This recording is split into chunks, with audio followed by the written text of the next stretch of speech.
proses pembelajaran kita, alangkah baiknya kita terlebih dahulu berdoa. Ya kan?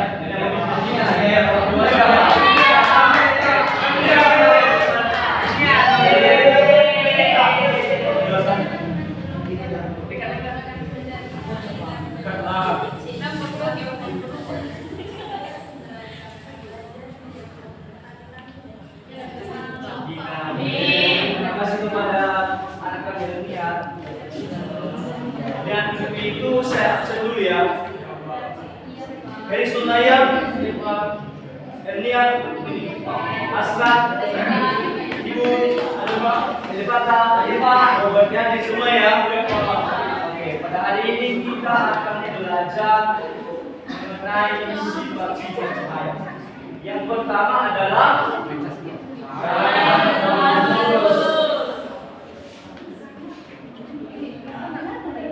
kita baca bersama ya, yaitu 1, 2, 3.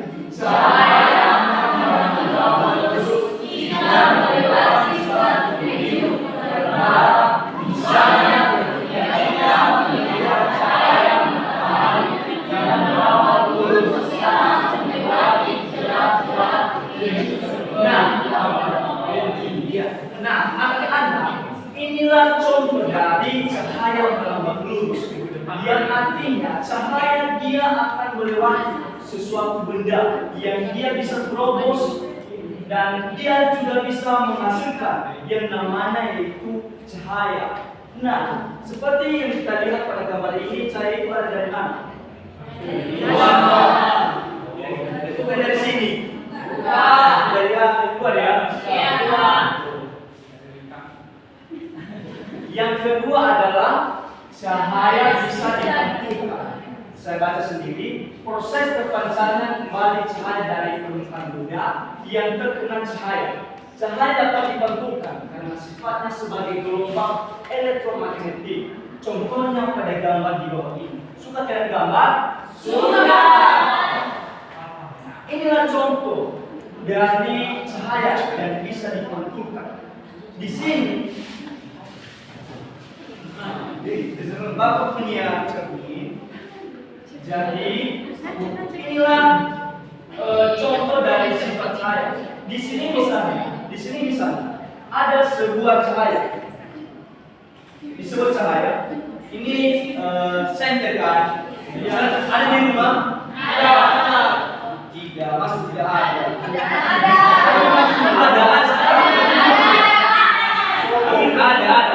Ini kan cahaya ini kan. Jadi ketika kita berdiri di depan cahaya ini, maka ada pantulannya. Seperti kalau malam, biasanya kalau malam itu kita lihat di cermin apakah ada pantulan di belakang?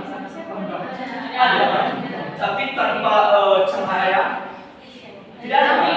Tapi harus ada cahaya atau senter yang bisa kita melihat pantulan dari sebuah cermin. Yang ketiga adalah cahaya bisa menutupi. Nah, kita ganti-ganti juga yang membaca anak-anak yang membaca. Itu 1, 2, 3. Cahaya bisa menembus benda yang berdiri. Hal ini bisa terjadi karena benda ini mampu menerima cahaya. Contohnya pada siang hari, cahaya dari sinar matahari tetap bisa masuk ke dalam melalui jendela kaca. Cahaya bisa menembus benda ini.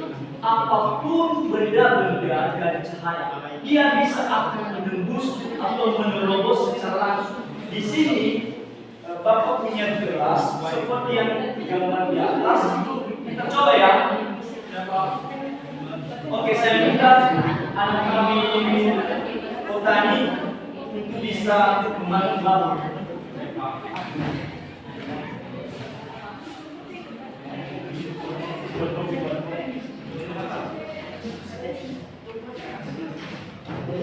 Coba ini. Terus lihat apakah cahaya masuk ke dalam atau tidak. Sama keluar di cermin belakang. Hati-hati ini.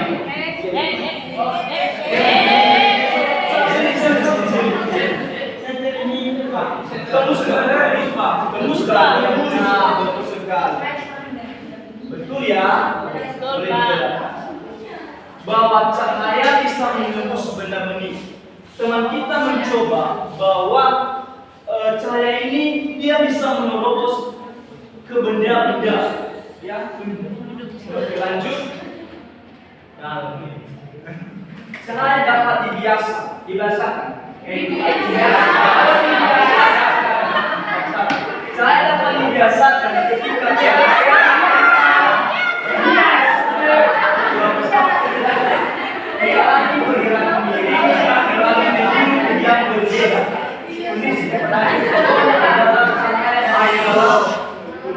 akan melewati air. Karena hal tersebut, saya akan mengalami kebiasaan dan pembelokan diri. Pernah melihat gambar ini di atas? Oke, kita coba lagi ya untuk mempraktekkan secara langsung bagaimana gambar ini terjadi.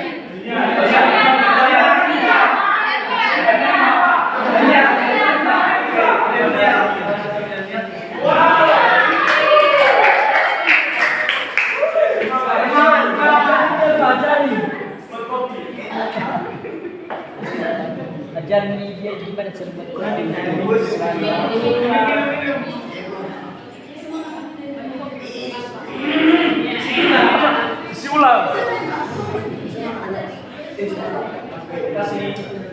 dan ini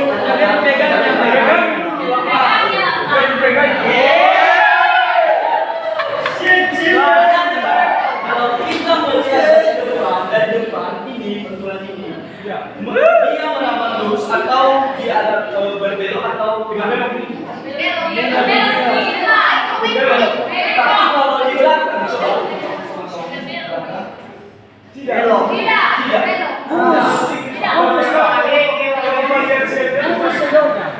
Nah, inilah contoh dari cahaya dalam biasa.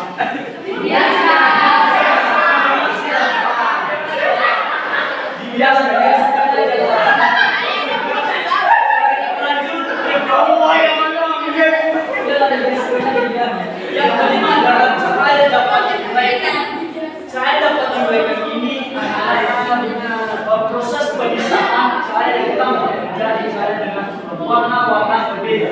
Proses ini disebut dengan dispersi cahaya.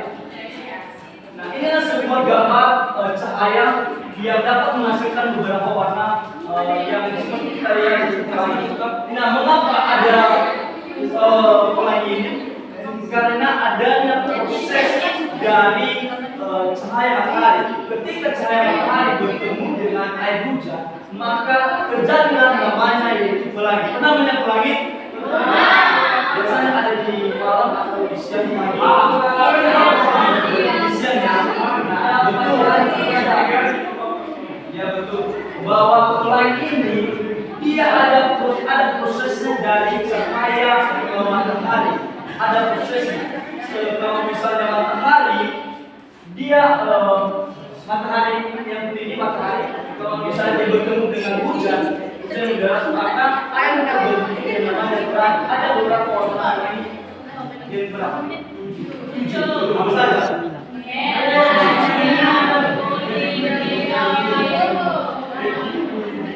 Oh, bagus semua. Kita lanjut ya.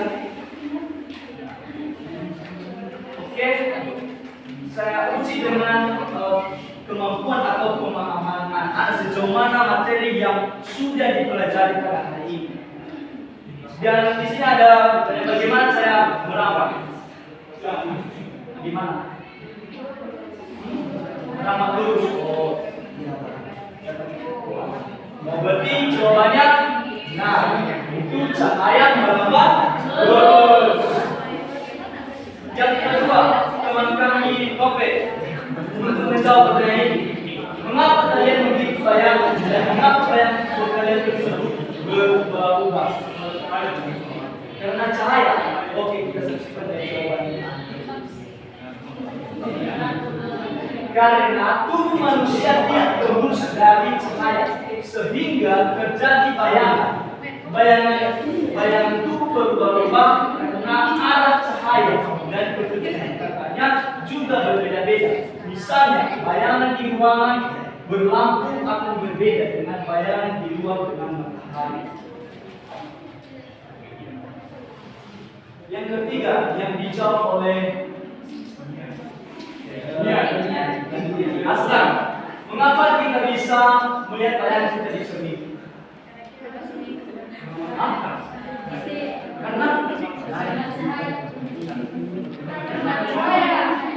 Karena pantulan jadi biasanya. Iya betul.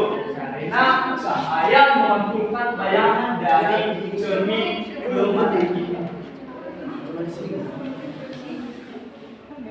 Nah, baik anak-anak, itu saja pembelajaran kita pada hari ini, dan Bapak ada kesimpulan beberapa materi kita, yaitu silakan dibaca 1, 2, 3.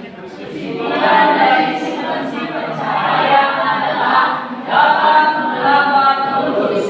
Cahaya dapat dimantulkan, menembus benda duri, dapat dibiasa, dan dapat diuraikan.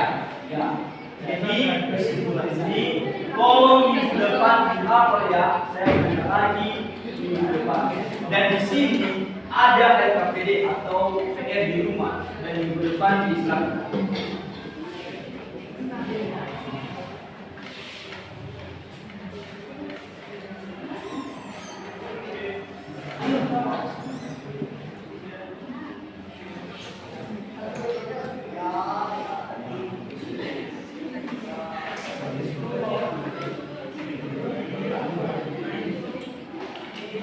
Baik anak-anak, itu saja pembelajaran kita pada hari ini, dan sampai jumpa di minggu depan. Saya sapa kita semua, selamat siang. Siang, Pak. Dan begitu sebelumnya dulu saya minta anak kita Elvata untuk membimbing kita dalam doa.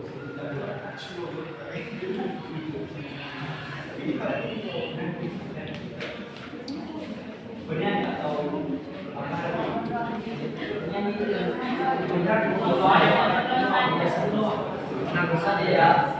Teman-teman, mari kita bersatu dalam doa. Ya Tuhan, Allah kami kata di surga, terima kasih Tuhan untuk menemukan kami untuk mendengarkan materi yang berkaitan dengan cahaya.